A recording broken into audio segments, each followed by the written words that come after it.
Hi and welcome back to Movies Explained, where we recap your favorite movies for you. Today we will be recapping an action movie called Fight Club. So without further ado, let's begin. The movie begins with a young guy narrating his story, while he is held hostage with a gun in his mouth. He thinks that people are always asking if he knows Tyler Durden. Meanwhile, he is having the barrel of gun in his mouth and asks if he has anything to say to mark this occasion. He speaks some more incomprehensive words and thinks when he has a gun barrel in his mouth. He just can speak in vowels and is unable to think of anything. He thinks he can forget Tyler's demolition thing and can just feel how clean the gun is. He thinks of the old saying, "You always hurts the one you love," but he has the opinion it works both ways. They are the main leaders of the mass destruction.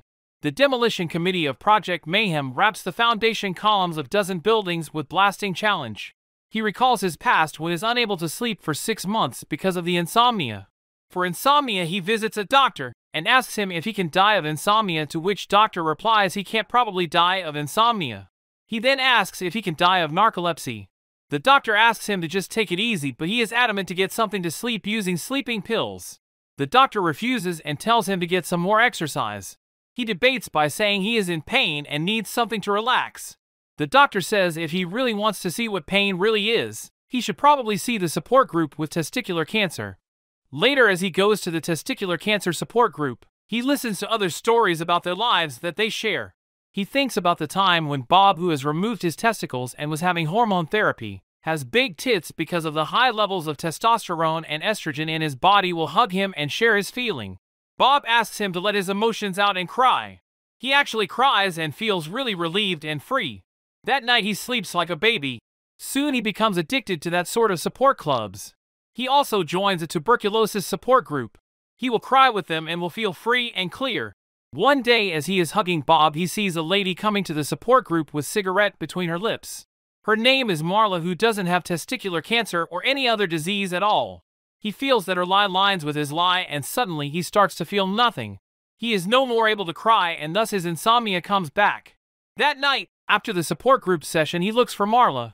At night he imagines, at the end of support group session, when it will be the time to hug and cry his heart out, he will hold Marla and scream that she is a liar and a big tourist, but he needs this and she should get out of there right then. He is not able to sleep for 4 days. He passes his time by watching TV and thinking. When he visits tuberculosis support group, during the therapy session, he imagines himself in a cave and sees Marla there, having cigarette in between her lips. He opens his eyes and sees Marla sitting on the other corner of the bench. He goes to Marla, gets her by her arm and says they both need to talk. Marla replies by saying sure. He says to her that he is onto her and she is not dying and is a liar. He warns her that he will expose her. She responds by saying she will expose him. Just then, the mentor says everybody to hug and cry to end the session. Marla hugs him and he says her to get off him. He explains to her that he has been coming to these groups for over a year and he needs this. Marla says that is not her problem and goes outside. He follows her and asks her to split the week. They split the support groups. He is sitting in the plane when he tells his fellow passenger that he is a recall coordinator. His job is to apply formula. He further adds that the new car, which is built by his company, is left somewhere traveling at 60 miles per hour. The car crashes and burns with everyone trapped inside. He explains the theory to a passenger on plane. She asks which car company he works for. He replies that he works at a major one. He always wishes that the plane crashes or has a Madeira occlusion, and that if he dies on a business trip, the insurance company has to pay thrice the actual amount of the insurance. He has a nightmare of plane getting crashed, but when he wakes up he sees a person sitting with him saying he is in CX Pro and he can ask the flight attendant if he doesn't understand the safety measures needed during the flight. He asks Tyler Durden what he does, to which he replies why he is asking, probably to look interested. He just laughs it off. Tyler Durden takes out a briefcase exactly the same as his briefcase. Tyler Durden opens it and says he makes and sells soap. Tyler Durden then gives him the theory that if one mixes equal amount of gasoline and frozen orange juice, one can make napalm, and that one can make any sort of explosives using simple household items.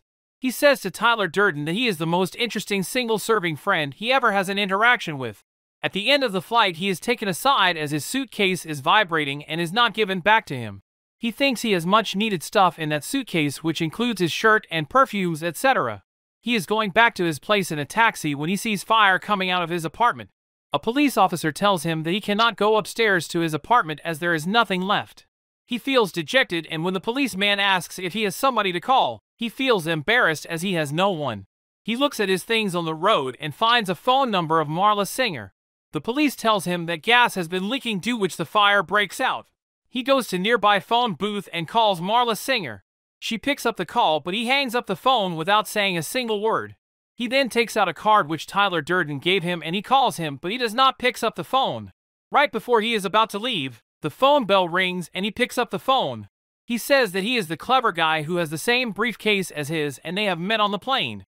Tyler Durden laughs and he tells him what has happened. Tyler meets him for a bite at a cafe and says he should take it easy as it could have been worse.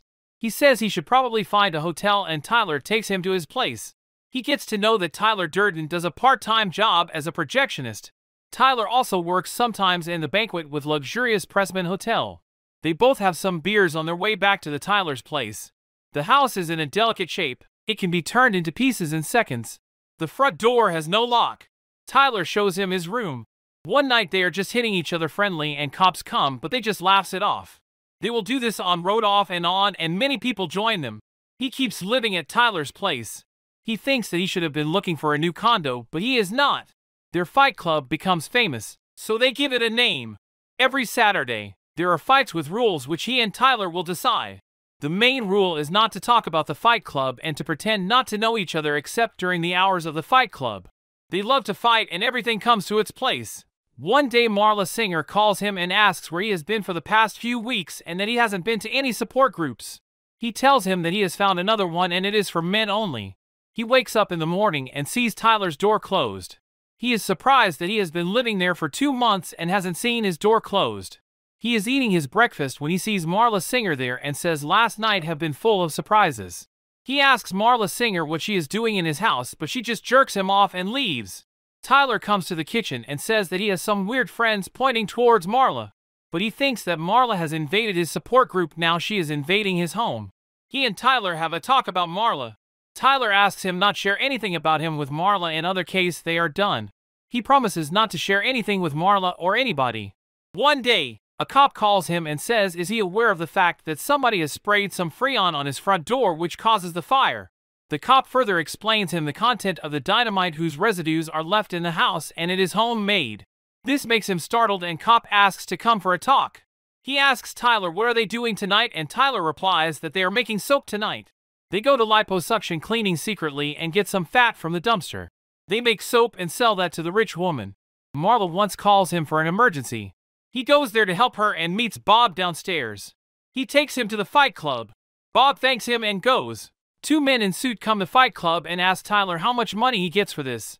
Tyler replies that there is no money involved. He tells him how he can use his place for all of this, to which Tyler replies that he owns this place. The man in suit becomes angry and hit Tyler hardly. He then asked everyone to get out of there. They both start fighting and Tyler wins. The man runs away. One day, he leaves the instructions from Fight Club by chance in the copying machine and his boss gets that. The boss asks him to leave the office.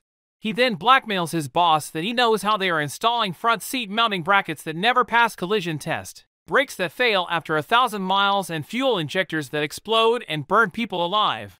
He offers him to keep him on his payroll and he will not share these details with anybody. The boss becomes furious and calls the security. Upon that he starts smacking himself and pretends to be beaten up by his boss. Because of that his boss is taken by the security and he gets his payroll. He sees Marla in his house and asks her if she still goes to groups anymore. Marla replies she does go to the groups and that Chloe is dead. He asks Marla what she gets from all of this. Marla asks him what he gets. He gets annoyed and leaves the conversation, which makes Marla dejected. One young boy comes to their place for training and they do not let him in and asks that he is too young for all of this, but he keeps standing outside for 3 days. They let him in. Bob is standing there too. They let him in as well after he keeps on standing there for 3 days. He doesn't know if they are building an army and for what purpose. It airs on the news that there is a fire coming out of the Parker Morris building. He asks them why they do that. Bob says the first rule of Project Mayhem is not asking questions. He has a tussle with Tyler in the car that why he is not included in the Project Mayhem, as he and Tyler started the Fight Club together. They start going wrong way and get hit by a car. Their car goes down the road into the woods, but they all are saved. He becomes unconscious, so Tyler takes him to his house and takes care of him. When he gets his consciousness back, Tyler says him goodbye and leaves. He goes to the basement and sees a lot of people in there working, but Tyler are not there. He is left alone. Marla comes to his house and asks who are all these people and if she can come in. He replies that Tyler is not here and he is gone. Marla gets surprised and goes back. Meanwhile, he hears some noise coming from the house and runs towards it. He sees an injured man and asks how it happened. The man replies that they have an assignment to kill 2 birds with 1 stone and destroy a piece of corporate art, the Operation Latte Thunder, and trash a franchise coffee bar. He further notifies that everything has been going smoothly until cops shoot Bob. They all ask to bury Bob as his dead body was evidence. But he gets furious and says that they can't bury him. He goes to Tyler's room and sees many plane tickets. Meanwhile, a cop calls him and tells him that he needs to see him. He goes to every city Tyler has been to, but he cannot find him. He realizes Tyler has set up franchises of Fight Club all over the country. He keeps on looking for him, but he is always a step behind Tyler. One day he goes to a bar and a waiter welcomes him. He asks the waiter if he knows him. The waiter says he has been there last Thursday and his name is Tyler Durden. He calls Marla and asks her if they ever have been together, and she replies that his name is Tyler Durden and they have been together off and on. He sees behind him and there's Tyler sitting on the chair complaining that he has broken his promise to not talk about him to anyone. He asks Tyler what is happening and why people say that he is Tyler Durden, to which Tyler replies that he knows why they all keep calling him that. Tyler makes him understand that they both are the same person and he wants to change his life, so he disguises himself as Tyler to live a life like this. He is very confused by this and passes out. When he wakes up, he quickly takes his luggage and runs away from the hotel. But suddenly, the manager stops him in the lobby and asks him to check the phone calls. He sees a phone call between 2 to 3 p.m. and thinks has he become Tyler longer and longer. He comes back to his house and checks if there is anybody. He gets a deja vu and tries to understand everything. He goes to Marla's place and tries to talk to her. Marla refuses to talk to him. He requests her to talk to her and she agrees. He explains he has been acting very strange and he has realized something very important and that he is sorry about everything. He further mentions that he has involved her in something terrible and she should leave the town for a while. This startles Marla and she says that she cannot do this anymore. He gives her some money and requests her to leave the city. Marla leaves by saying that he is the worst person she has ever met. He then goes to the police station and asks cops to arrest him. He explains him all the vandalism he can possibly cause. Suddenly they all stand up and say that he is a brave man, and then he realizes that they all are the members of his organization. They say that he has mentioned that if anybody tries to mess with Project Mayhem will get punishment. He tries to escape, but they do not let him to do that. He takes the gun from a man and runs away. He gets in a building and where they have placed a bomb and tries to defuse it. He sees Tyler there, who asks him not to defuse the bomb. But he finally defuses the bomb. He fights with Tyler and Tyler kidnaps him. Tyler ties him with cords on the chair and places the gun barrel in his mouth. He asks Tyler not to do this and stop. He then again realizes that Tyler is just a hallucination. Tyler says that they have both done this together.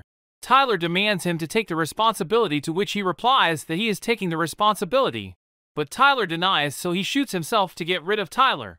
His men kidnap Marla and see him wounded. He asks them to let go of Marla and to leave them alone.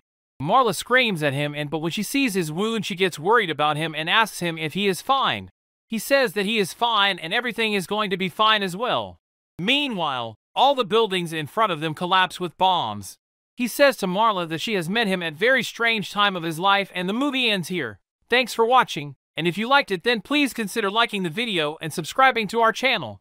We will see you in the next one.